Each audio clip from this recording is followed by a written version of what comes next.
Very good morning to all my dear friends. मैं हूं Prashant Pawani. I hope you all are doing good. आज 8 फरवरी 2021 है, दिन है मंडे। आई एम श्योर आप सबने अपना वीकेंड काफ़ी एंजॉय किया होगा। दिन की शुरुआत करेंगे इस इंटरेस्टिंग डीप मीनिंग वाला ये कोट है, nothing has more strength than dire necessity.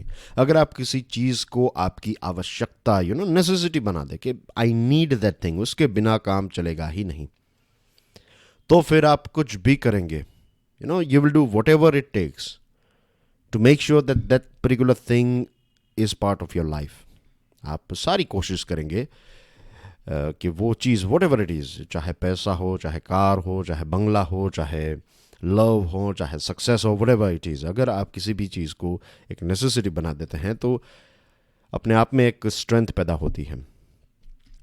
Moving on to the topics of the day dear friends, आज हमारे टेबल के ऊपर ये दो टॉपिक्स एक दूसरे के साथ जुड़े हुए हैं। ये एक अलग टॉपिक है और ये दो टॉपिक्स भी एक दूसरे के साथ जुड़े हुए हैं। गुड न्यूज़ है, Valentine's day sale is on all our smart courses. ये सेल जो है ये 15 फरवरी तक चलेगा और you have to use this code LOVE10। अगर आपको एक्स्ट्रा 10% डिस्काउंट चाहिए, 50% डिस्काउंट है, ऊपर से 10% एक्स्ट्रा डिस्काउंट। सारी इन्फॉर्मेशन आपको हमारे मोबाइल ऐप के ऊपर से मिल जाएगी। आज का पहला जो आर्टिकल हम डिस्कस कर रहे हैं, the cost of internet shutdowns.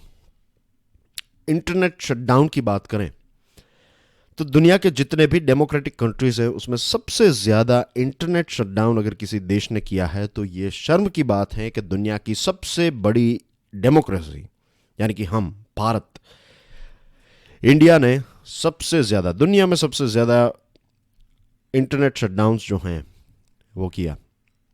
पिछले 4 सालों में 400 से भी ज़्यादा शटडाउन्स जो हैं वो हमारे देश में हमने किए हैं। और जम्मू एंड कश्मीर की बात करें तो दुनिया का सबसे लंबा इंटरनेट का शटडाउन जो है वो आपको यहाँ पर देखने को मिला, 223 days. So this is very very bad. अभी किसानों का जो प्रोटेस्ट चल रहा था, तो जो बॉर्डर वाला एरिया है दिल्ली और उसके आसपास का एरिया, तो वहाँ पर भी इंटरनेट को सरकार ने शट डाउन कर दिया। तो प्रश्न ये है कि क्या इंटरनेट शटडाउन से आप सिचुएशन को कंट्रोल कर सकते हैं? क्या ये इसका एक सॉल्यूशन है? जब इंटरनेट बंद होता है और जब भी पता चलता है कि इंटरनेट सरकार ने बंद किया है, तो as a customer, as a consumer of internet, आपको क्या सरकार के प्रति प्यार पैदा होगा या फिर नफरत पैदा होगी? मैं ये आपसे पूछ रहा हूँ, आप खुद सोचिए। दूसरी जो चीज़ है वो ये है कि कोई भी इश्यू क्यों ना हो, कुछ लोगों की वजह से, लेट्स से कि 5,000 लोग, एक ऐसा शहर जहाँ पर 10 लाख लोग रहते हैं और उस 10 लाख या फिर 20 lakh, what ever it is, right, एक बड़ी पॉपुलेशन, एक माइनॉरिटी, राइट, एक 5%, 2%, 10% जितनी पॉपुलेशन जो है वो किसी पर्टिकुलर चीज़ से हैप्पी नहीं है, तो उस शहर में अगर इंटरनेट शटडाउन किया जाता है तो ये एक प्रकार की कलेक्टिव पनिशमेंट है कि एक छोटी सी पॉपुलेशन है, 2%, may be sometimes less than 2%, less than 1%, इतने लोग सड़कों पर उतर आए और इनकी वजह से हर किसी को इंटरनेट सर्विस जो है उनके लिए, मीन्स हर किसी को ये पेन सहन करना पड़ता है कि उनको फिर इंटरनेट सर्विस का एक्सेस नहीं मिलता है। इससे नुकसान कितना होता है जस्ट इमेजिन कीजिए। हॉस्पिटल्स, राइट, ई हेल्थ आप नहीं ले पाएंगे, ई एजुकेशन, एक तरफ कोविड-19, दूसरी तरफ आपके जो भी क्लासेस चल रहे हैं एक्सेट्रा, तो ये सारी चीज़ें आप नहीं कर पाएंगे। अगर आप, आजकल बहुत सारे लोग जो हैं वर्क फ्रॉम होम करते हैं तो उनका काम बिगड़ जाएगा। एंड बहुत सारे ऐसे एग्जांपल्स हैं। कुरियर सर्विसेज को आप देख लीजिए, फिर अगर आप जर्नलिस्ट हैं तो आप रिसर्च नहीं कर पाएंगे। So there are so many people. अगर आप साइंटिस्ट हैं और आप वर्क फ्रॉम होम कर रहे हैं तो वो नहीं हो पाएगा। तो ये कलेक्टिव पनिशमेंट जो है, इसका जो कॉस्ट है, दैट इज़ मीन्स हम कैलकुलेट नहीं कर सकते। कुछ आंकड़े हमारे सामने आते रहते हैं। फॉर एग्जांपल 2020 का आंकड़ा यहाँ पर है कि 2020 में जो इंटरनेट शटडाउन हुआ उसकी वजह से भारत को 20,000 करोड़ का नुकसान हुआ। बट मुझे लगता है कि ये जो 20,000 करोड़ रुपीज़ हैं, that is not the right figure. उससे भी कई ज़्यादा लोगों के अंदर जो स्ट्रेस जनरेट हुआ, कई दिनों तक काम नहीं कर पाए, कई लोगों की जॉब्स हमेशा के लिए चली गई, कई लोगों का बिजनेस ऐसे अप जा रहा था तो लेकिन इंटरनेट शटडाउन की वजह से उनका बिजनेस डाउन चला गया और किसी और का बिजनेस अप हो गया, उनके कॉम्पिटिटर्स का, और अब ये स्ट्रगल कर रहे हैं बैक टू नॉर्मल होने में।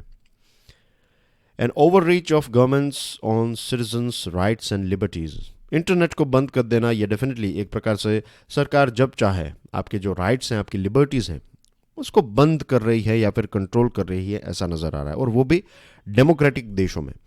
अगर चाइना या फिर दूसरे कौन सा है, रशिया है फॉर एग्जांपल, चाइना है, या फिर दूसरे ऐसे जो भी देश हैं जो जहाँ पर एक ही व्यक्ति पूरा देश चलाता है, मीन्स उनके पास ही सारे पावर्स हैं, ऐसी सिचुएशन है तो वहाँ पर हम समझ सकते हैं।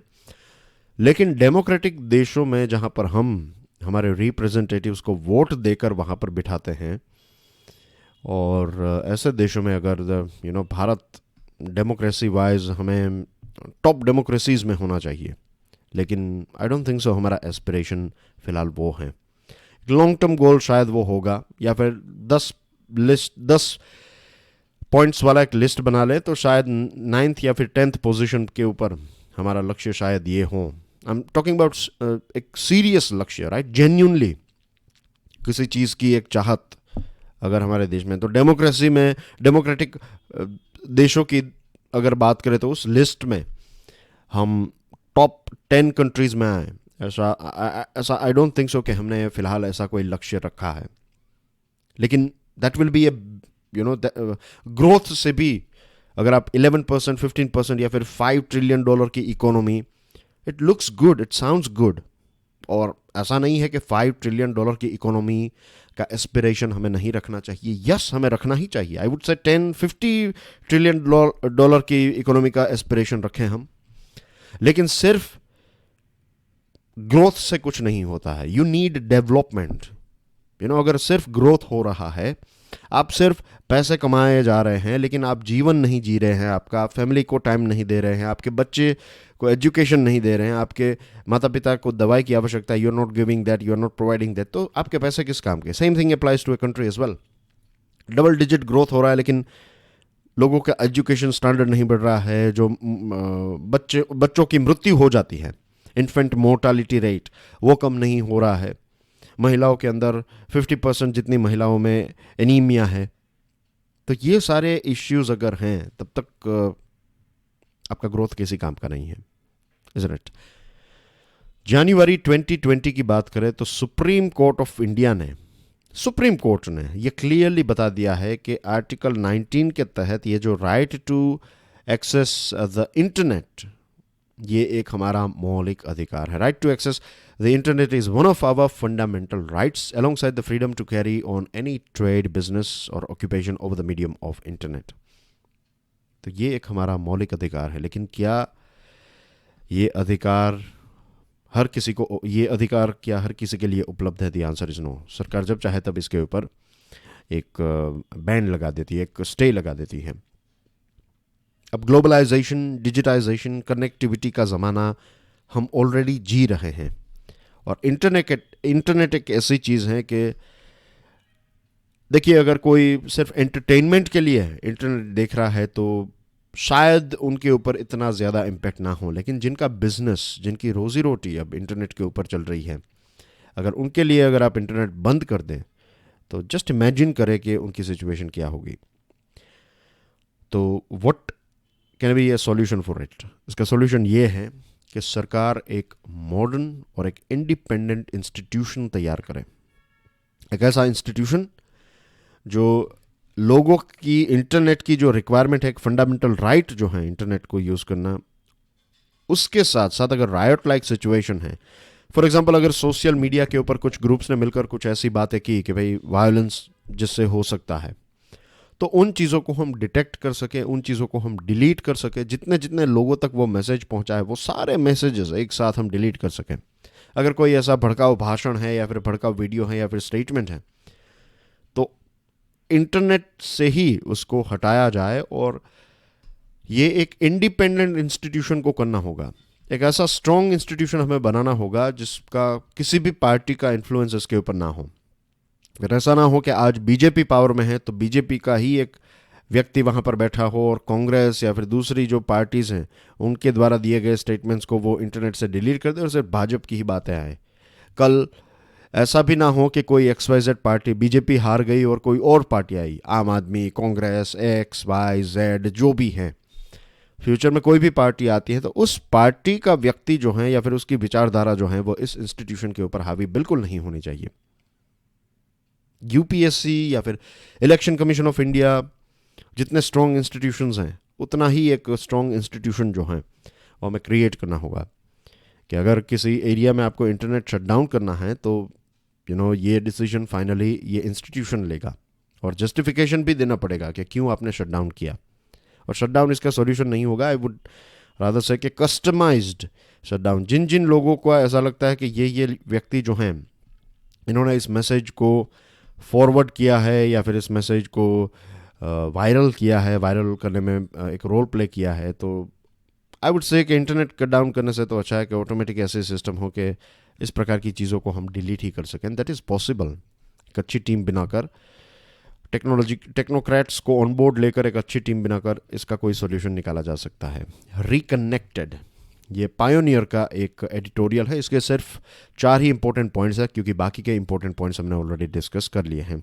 जम्मू एंड कश्मीर में भी 4G इंटरनेट सर्विसेज को रिस्टोर कर दिया गया है, parts of Jammu and Kashmir में। वैसे मिक्स्ड स्टेटमेंट आ रहे हैं। सरकार का कहना यह है कि पूरे पार्ट्स में, कुछ न्यूज़ मैंने पढ़े तो उसमें कुछ पार्ट्स में हैं, सरकार का कहना है पूरे डिस्ट्रिक्ट्स में, तो I am not too sure about it to be honest. लेकिन anyway the good news is कि एक लंबे टाइम के बाद, राइट, 18 मंथ्स के बाद, 1.5 साल के बाद, राइट, ये जो एक 4G services, particularly internet shutdown नहीं लेकिन 4G सर्विसेज, वहाँ पर 2G सर्विसेज चल रही थी, 2G या फिर 3G, राइट, और that makes a big difference isn't it, 2G और 3G। 2G में आई थिंक आप सिर्फ व्हाट्सएप के मैसेजेस कर सकते हैं लेकिन you can not make video calls and things, या फिर इंटरनेट सर्फ करना जो है दैट विल मीन्स आप करेंगे ही नहीं, शायद वीडियोस को देख ना पाएँ आप, वेबसाइट्स और ये सारी चीज़ें खोल पाएँ। बट एनीवे, एक बार 4G यूज़ किया है then 2G is very boring, 3G is in fact very boring as well. तो डियर फ्रेंड्स, 18 मंथ्स के बाद सरकार ने ये सर्विस को 4G को बैक टू नॉर्मल किया है और लोगों के लिए एक एक बहुत बड़ी बात हो गई। अब दैट विल ओवरऑल जितने भी नेगेटिव पॉइंट्स होते हैं शटडाउन, इंटरनेट शटडाउन की वजह से, वो सारी चीज़ें, बिजनेस बढ़ेगा, स्टूडेंट्स जो हैं वो अपनी पढ़ाई को रिज्यूम कर पाएंगे, medical facilities, courier facilities, transportation, logistics, बहुत सारी, means I can go on and on. हर जगह पर अब इंटरनेट और डिजिटाइजेशन है, is it. The people there no longer want to live in airy silence that prevails following the imposition of curfews and restrictions. अब लोगों को भी ये बिल्कुल पसंद नहीं है और सरकार को इसको सीरियसली सोचना चाहिए। लेक्चर की PDF को डाउनलोड करने के लिए check out my Telegram channel. You can follow me on Facebook, Instagram, Twitter. आपके कोई प्रश्न है then you can send a message to me and I will get back to you as soon as possible. Video पसंद आता है तो hit the like button, lecture को दूसरे स्टूडेंट्स के साथ शेयर ज़रूर करें और हमारी चैनल स्टडी IQ एजुकेशन को सब्सक्राइब करना ना भूलें। तो let's move on. India EU trade pact एक लंबा टाइटल है, द हिंदू का ये आर्टिकल है। कृष्णन श्रीनिवासन साहब ने ये लिखा है जो हमारे फॉर्मर फॉरेन सेक्रेटरी रह चुके हैं। तो एक IFS ऑफिसर ने, एक्स IFS ऑफिसर ने इसको, और वो भी फॉरेन सेक्रेटरी ने यह आर्टिकल लिखा है। तो this makes this article very important. मैं चाहता हूं कि आप भी इस आर्टिकल को एक बार पढ़ें। आई एम श्योर आप जितने भी आर्टिकल्स हम यहाँ पर डिस्कस कर रहे हैं उनको पढ़ते ही होंगे, अगर नहीं पढ़ते हैं देन यू शुड रीड। कई बार स्टूडेंट्स का ये क्वेश्चन होता है कि क्या ये वीडियो देखना ही पर्याप्त है? The answer is no. मेरे पॉइंट ऑफ व्यू से पहले आप ये वीडियो को देख लीजिए, राइट। इसकी प्रॉपर मेथड क्या है? फर्स्ट वॉच दिस वीडियो और उसके बाद जो आर्टिकल्स एटलीस्ट हमने इस वीडियो में डिस्कस किए हैं उनको एक बार, मिनिमम एक बार पढ़िए। और फिर दूसरे आर्टिकल्स अगर आपको लगते हैं कि इंडियन एक्सप्रेस का कोई आर्टिकल आपको पढ़ना है, या फिर पायोनियर का, या फिर टाइम्स ऑफ इंडिया का, व्हाटएवर, राइट, कोई भी न्यूज़पेपर का जो भी आपको लगे कि सिलेबस के पॉइंट ऑफ व्यू से आपको ये आर्टिकल पढ़ना चाहिए, तो उस आर्टिकल को पढ़िए, राइट। तो ये एक छोटी सी टिप थी आपके लिए। Now we are talking about India and European Union. आपकी स्क्रीन के ऊपर ये वाली जो इमेज है, दिस इज यूरोप, राइट, ये पूरा यूरोप है। यूरोपियन यूनियन जो है वो ये है, डिफरेंस है। यूरोपियन यूनियन एक ग्रुप है, यूरोप एक जियोग्राफिकल कॉन्टिनेंट है, एक जगह है। जियोग्राफी के पॉइंट ऑफ व्यू से देखें तो यूरोप एक कॉन्टिनेंट है, यूरोपियन यूनियन एक प्रकार का ग्रुप है। तो ये जो देश हैं UK, that is in orange because of Brexit. फिर यहाँ पर जो एक देश है, ये कौन सा देश है बताइए कमेंट सेक्शन में, आपके लिए आज का ये प्रश्न है। ये देश जो है वो भी इसका पार्ट नहीं है यूरोपियन यूनियन का। नाउ डियर फ्रेंड्स, ये तो आपने देख लिया कि ये हैं EU and this is like Europe. अब हम डिस्कस करते हैं कि ये टॉपिक किस चीज़ के साथ जुड़ा हुआ है। आपको एक और प्रश्न पूछूं, यूरोपियन यूनियन में कितने देश हैं, राइट। मुझे नाम नहीं चाहिए, एक लंबा लिस्ट हो जाएगा, आप सिर्फ फिगर बता दीजिए। चलिए मैं कुछ ऑप्शंस आपके सामने रखता हूं। 49, 27, 30 या फिर 41।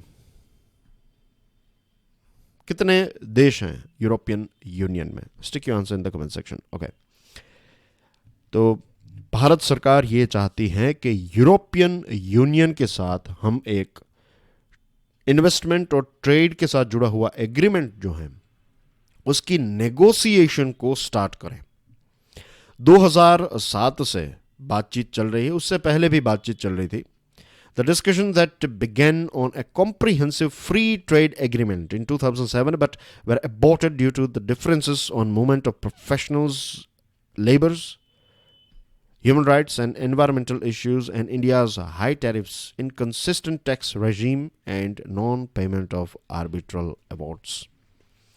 2007 से इंडिया और यूरोपियन यूनियन जो हैं वो कॉम्प्रिहेंसिव फ्री ट्रेड एग्रीमेंट को साइन करने की या फिर इस डील तक पहुंचने की कोशिश कर रहे हैं। What is free trade agreement? Free trade agreement में क्या हम एक दूसरे को फ्री में सामान देंगे? नो। फ्री ट्रेड एग्रीमेंट में ये होता है, जैसे कि अगर आप गुजरात में रहते हैं और आपको कोई सामान महाराष्ट्र में भेजना है, तो क्या महाराष्ट्र राज्य जो है वो एक इंपोर्ट ड्यूटी आपके ऊपर लगाएगा? आपके सामान, गुजरात से आने वाले सामान के ऊपर क्या महाराष्ट्र इंपोर्ट ड्यूटी लगा सकता है? The answer is no. Same thing goes other way around, like Maharashtra से अगर कोई चीज़ गुजरात में जा रही है तो क्या उसके ऊपर इंपोर्ट ड्यूटी टैक्स लगेगा? The answer is no. अभी तो नहीं लगता है, पहले लगता था। तो ये ऑक्ट्रॉय और ये सारी चीज़ें कोई भी टैक्स नहीं लगता। दैट मीन्स फ्रीली आप एक राज्य में कोई चीज़ पैदा कर रहे हैं, आप किसी भी राज्य में बेच सकते हैं। सेम वे दो देशों के बीच में जब फ्री ट्रेड एग्रीमेंट होता है तो लगभग 80% जितनी चीज़ें होती हैं जिसके ऊपर कोई भी इंपोर्ट ड्यूटी नहीं लगती है। तो दो देशों के बीच में जब ड्यूटीज नहीं लगेगी तो होगा क्या कि बिजनेस की अपॉर्चुनिटीज बढ़ जाएगी।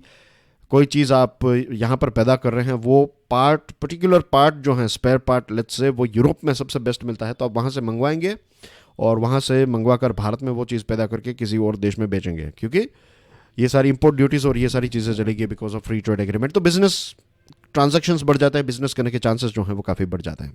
I hope this thing is clear. अब 2007 से हम डिस्कस कर रहे हैं, लेकिन इस चीज़ को कितने साल हो गए? 13 ईयर्स। लेकिन आज भी हम डील को ग्रीन एक मोहर नहीं लगा पाए, क्योंकि भारत की कुछ डिमांड्स हैं और यूरोप की कुछ डिमांड्स हैं। मैं बहुत ही ब्रीफली, मैं ज़्यादा डिटेल्स में नहीं जा रहा हूँ, क्योंकि अगर मैं जाऊँगा तो फिर it will take another 10-15 minutes और इतना वक्त हमारे पास नहीं है। तो वेरी क्विकली, प्रोफेशनल्स, हम चाहते हैं कि जैसे हमारे लोग यूएसए में काम करने के लिए जाएं, उनको वीज़ा मिले, वर्क वीज़ा, ऐसा ही वीज़ा जो है वो हमारे लोगों को मिले ताकि वो यूरोप के अलग अलग देशों में, जर्मनी, फ्रांस, इटली एक्सेट्रा में जाकर काम कर सकें। Labour, same thing applies this thing. Human rights और ह्यूमन राइट्स के अब्यूज़ हमारे देश में जो भी होते हैं उसको लेकर, फिर एनवायरमेंटल इश्यूज़ को लेकर दोनों पार्टीज़ के बीच में इश्यूज़ हैं। फिर भारत ने बहुत सारी, फॉर एग्जांपल वाइन है, फिर डेयरी प्रोडक्ट्स हैं, ऐसी कुछ चीज़ें हैं जिसके ऊपर हमने high tariffs. Cars for example, European cars are very famous, isn't it? German cars, VW, BM, and then we have what, Mercedes, Audi, और इसके अलावा बहुत सारी, राइट, स्कोडा हैं, एक्सेट्रा. तो ये सारी कार्स हमारे देश में वैसे अवेलेबल है, लेकिन ये सारी कार्स काफ़ी एक्सपेंसिव होती हैं. जो कार्स यहाँ पर हम बनाते हैं वो कम होती है, लेकिन जो बाहर से बिल्ड होकर आती है तो वो काफ़ी एक्सपेंसिव होती है. तो भारत इसके ऊपर जो टैरिफ लगा रहा है, तो यूरोप का कहना यह है कि, EU का कहना यह है कि आप ये टैरिफ हटा दीजिए, हमारी कार्स आपके देश में हम फ्रीली बेच सकें विदाउट टैक्सेस.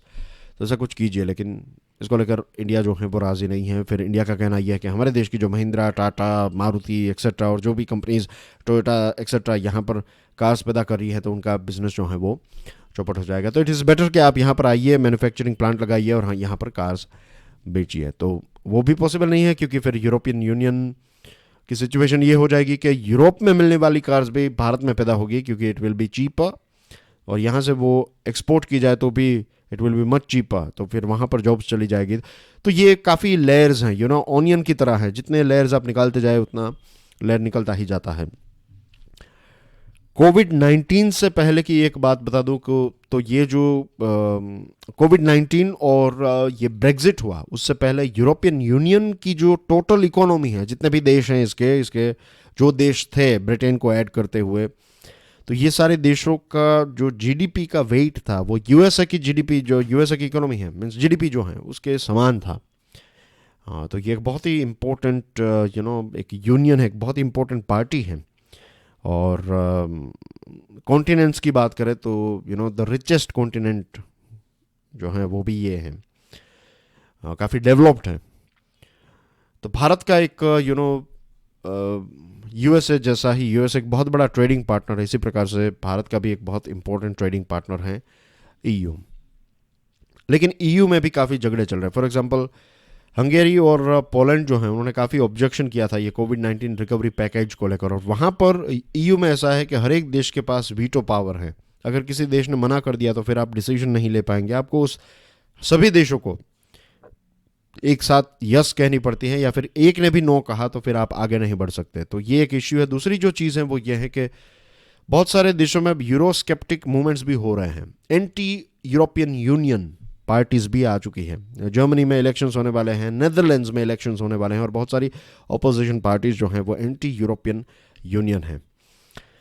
एक प्रश्न जो मेरे दिमाग में, राम श्योर जितने भी लोगों को ये चीज़ पता है उनके दिमाग में ये प्रश्न ज़रूर पैदा हुआ होगा कि भारत को इतना ज़्यादा वक्त लगा, लेकिन चाइना ने, देखिए, चाइना और यूरोपियन यूनियन के बीच में कॉम्प्रिहेंसिव एग्रीमेंट ऑन इन्वेस्टमेंट अभी कुछ टाइम पहले ही उन्होंने साइन किया है. तो ये सारे इश्यूज चल रहे हैं, एंटी यूरोप और एंटी यूरोपियन यूनियन या फिर यूरोस्केप्टिक मूवमेंट चल रही है, ये सारी नेगेटिव चीज़ें चल रही है. लेकिन फिर भी चाइना ने तो इजीली उनके साथ एक डील कर दी, और हमें इतना ज़्यादा वक्त क्यों लग रहा है, ये भी एक सोचने वाली बात है. अब चाइना और EU की जो डील हुई है वो सिर्फ बिजनेस की डील नहीं है.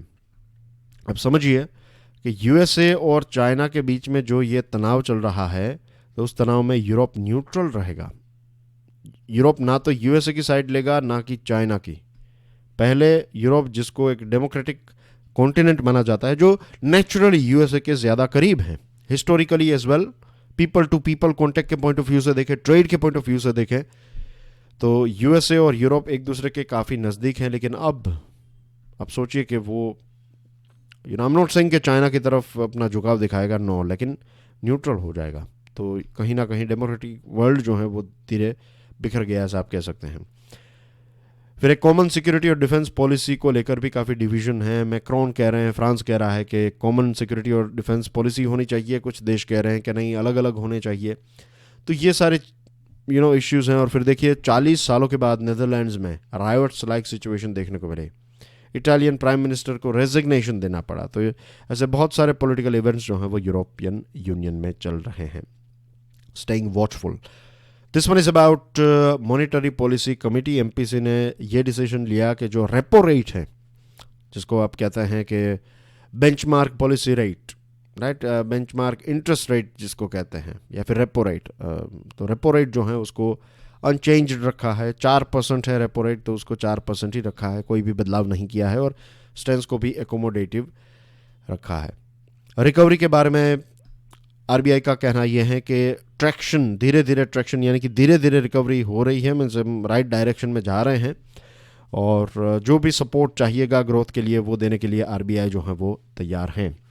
इन्फ्लेशन की बात करें, retail inflation consumer price index के माध्यम से, सीपीआई आपने सुना ही होगा, कंज्यूमर प्राइस इंडेक्स, रिटेल में जो चीज़ें खरीदते हैं, तो रिटेल इन्फ्लेशन जो है वो काफ़ी ज़्यादा था 6 महीनों के लिए, ये 6% से ज़्यादा था, लेकिन दिसंबर का जो आंकड़ा आया है तो दिसंबर में ये 4.6% तक पहुंच गया। That is good, that is good. I am not saying that is perfect, but that is okay compare to 6% या फिर 6% से ज़्यादा जो था 6 महीनों के लिए, तो उससे अच्छा है कि महंगाई जो है वो थोड़ी कम हुई है।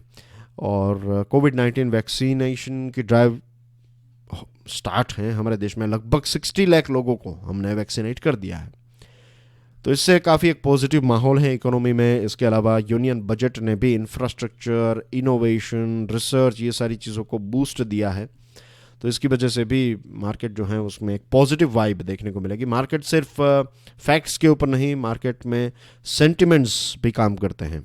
आपके पास पैसे हैं लेकिन आप इकोनॉमी में पैसे इन्वेस्ट करने के लिए तैयार नहीं है, तो इसका क्या मतलब हुआ? इसका क्लियर मतलब यह है कि इट वर्क्स ऑन सेंटिमेंट। अगर आपके पास पैसे नहीं हैं लेकिन आपको लग रहा है कि ये अपॉर्चुनिटी है, तो आप पैसे बोरो करके भी पैसे इन्वेस्ट करेंगे, तो that what is that? That is also a part of sentiment. तो ये सारी चीज़ों की वजह से एक पॉजिटिव सेंटिमेंट जो है वो मार्केट में धीरे धीरे नज़र आ रहा है। लेकिन जो फार्मर प्रोटेस्ट हो रहे हैं, तो इसकी वजह से कुछ चीज़ों की, खाने पीने की चीज़ों की प्राइस जो है वो इंक्रीज़ हो सकती है, और इसकी वजह से ग्रोथ और इन्फ्लेशन के ऊपर एक इम्पैक्ट हमें देखने को मिल सकती है। चीज़ें जो हैं वो महंगी हो जाएगी। और दूसरा जो इंडियन एक्सप्रेस का आर्टिकल है इसी टॉपिक के साथ जुड़ा हुआ है, तो आरबीआई ने जो इन्फ्लेशन का फोरकास्ट है वो भी कम किया है।